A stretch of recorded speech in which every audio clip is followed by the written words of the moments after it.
once again. I am so excited to be with you guys this morning. So in true Macon style, we're going to play a game to get things started. Can't take the preschool teacher out of me, I guess. So I was thinking of some examples of people, careers that you guys might recognize based on just what I tell you. So if I had a bowl in my hand and a whisk and maybe one of those big puffy hats and a white apron, you might think that I'm a baker or a chef, right? Adorable. Now if I had on, this was actually quite funny. I have to pause for a sec. I was going through these with my husband to try to make sure that what I said made a little bit of sense. And I was telling him about a bowl and a whisk, and he said, a mom. And I was like, what mom on the last week of school is baking? Not any parent that I know. So I just thought that was funny. Okay, so if I had on a white coat, I had a syringe in my hand, a mask, you would know that I am a doctor. And last but certainly not least, if I had on a fancy beret, maybe a painter's smock, I had on a palette, you would know that I was an artist. Yeah. So in our passage this morning, Jesus makes it extremely clear that we will be known as Jesus' disciples if we have love. So the thing that we put on, much like the artists and the doctors, the teachers, the chefs, the bakers, apparently the moms, is we wear love to show others who we are. So when we're walking in a grocery store, when we are standing in a group of people, they might not know that we're Jesus' disciple, right? It's not like we wear a big sign on us that says Jesus' disciple. I mean, there are some really cute shirts that say things like that, but typically we're not wearing that. And typically people might not just be able to go, that's a disciple, that's a disciple, that's a disciple. But if we're loving others, they will notice something different about us. They will notice that we smile and say good morning instead of grunt and walk the other way. They will notice that we are kind when it's hard to be kind. So as we read these two passages this morning, I'm going to start a little bit with Revelations. I read through it a handful of times this week, and each time it really made me pause and think of the question that I asked you. How can we all be a part of God's work in the world this week throughout what we say and what we do? How can God work through you in bringing his heavenly city into your homes, where you work, your schools, your sporting and social groups, wherever God might take you? As people whose home is the heavenly city, the new Jerusalem, we are part of its coming when we live now like we will live in eternity, trusting in God's goodness and grace to us in Jesus and loving others in the same way that he loves us. When we live in faith and love, we are a part of God's coming kingdom, and we share in its coming reality now and forever. Now let's move on to our passage in John. So in chapter 13, not just in the passage we read this morning, but in the chapter, Jesus demonstrates his love for the same disciples who will fail him miserably. He washes Judas's feet. Judas betrays him. Peter, who denies him, and all the rest who will fail to stand by him in his greatest hour of distress. The love that Jesus demonstrates is certainly not based on the merit of the recipients, and Jesus commands us, his disciples, to love in the same way. I think as disciples of Jesus, we consistently fall short in that command.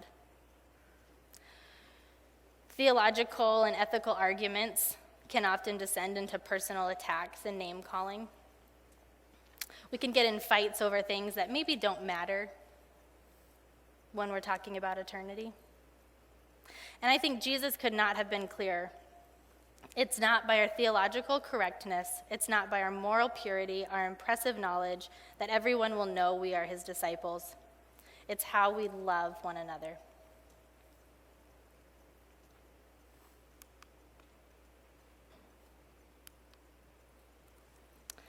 So I wear a couple of hats here at the church, and I love every one of them. This one holds a very special place in my heart. So I run the preschool with the help of an amazing staff and assistant director. And I want to tell you about a few of the accomplishments that we have gotten and have made throughout the time. So when I first took over the preschool, it was about 4 years ago, we had 7 students enrolled, a handful of teachers, and not a very bright, hopeful future. And in the last 4 years, we have managed to not only fill the preschool, we have had a wait list consistently since 2020. We have moms who are finding out they're pregnant asking if they can get on the wait list for when their child turns 2. We have won the Best of the Peoria Times for the last 3 years in a row. We have an unbelievably dedicated staff. My assistant director, Angel, our teachers, I just pictured a couple of them there for you. They work tirelessly to get this job done. It is not easy to wrangle 58 to 60 preschool kiddos every day with different needs, their families, and all that comes with it. This is our graduating class right here of this year. There's a couple missing, but we have an amazing graduating class this year, and all of these kiddos are going to go out into different schools next year.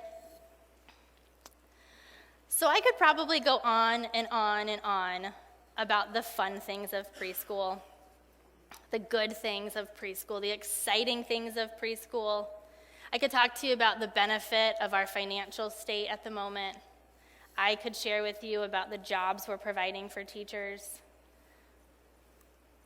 But that's not why we do preschool at our church. That's not the big picture.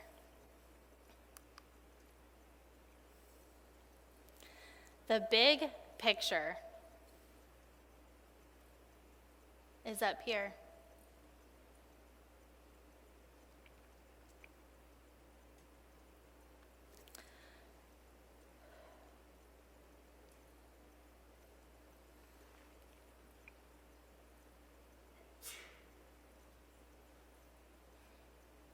The big picture of our preschool is that it's a ministry. And we support the mom who just found out that she has breast cancer. And it doesn't look great. And she has a 5-year-old.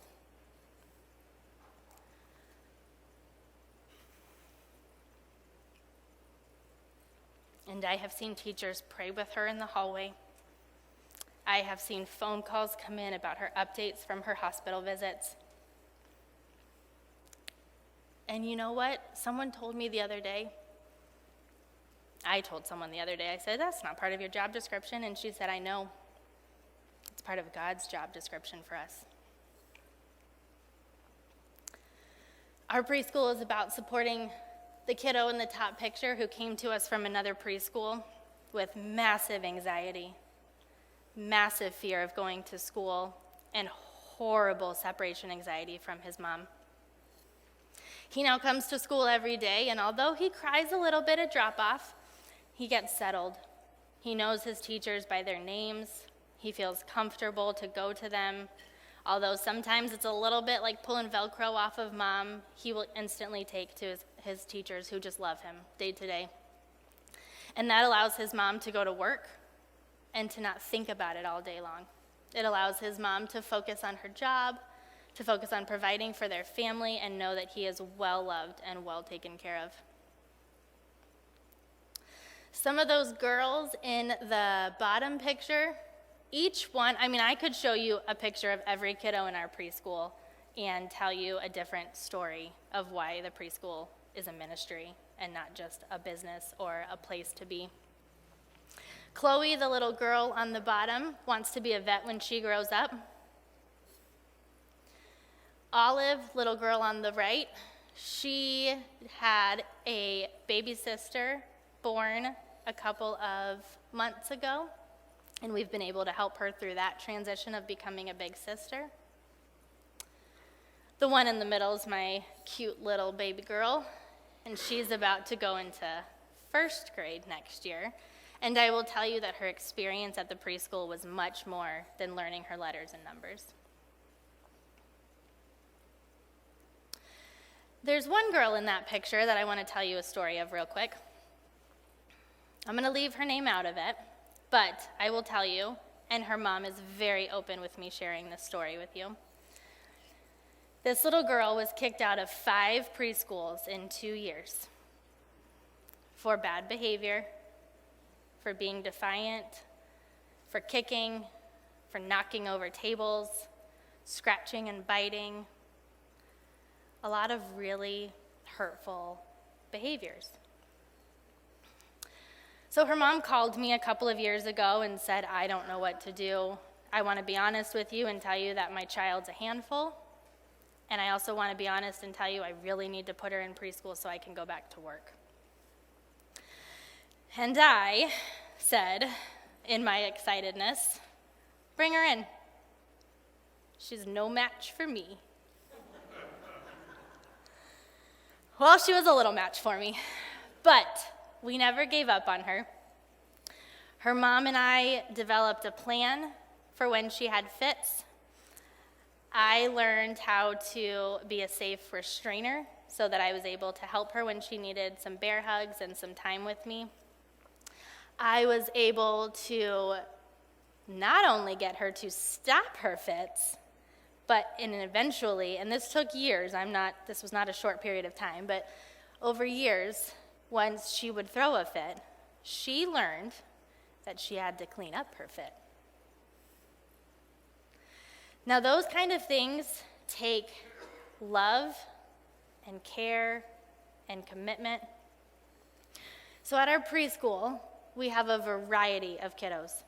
We have a variety of backgrounds. We have a variety of faith beliefs. Not everyone who comes into our preschool knows Jesus. That's why it's a ministry. This little girl is about to go into first grade. She is thriving at her elementary school. She was able to be in a consistent and safe preschool before her time going to big kid school, as they call it.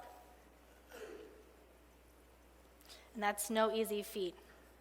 And that is definitely something that did not happen without God's love and Jesus' command for us to love one another. It would have been really easy for me to say, we can't do this. It's too hard. It takes too much effort. She's too difficult. But through Jesus, it wasn't.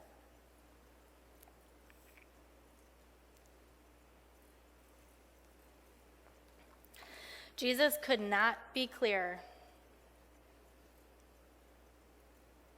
It's not by any of the theological correctness. It's not by what we do or don't do. It's not by our impressive knowledge.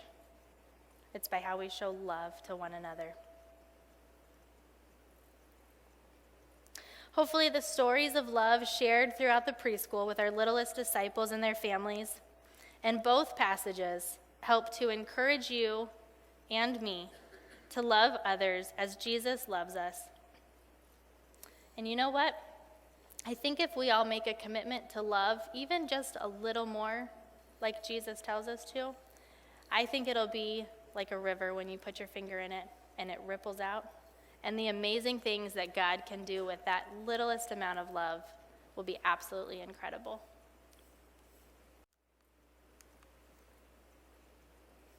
Let's be known for how we love each other. Amen.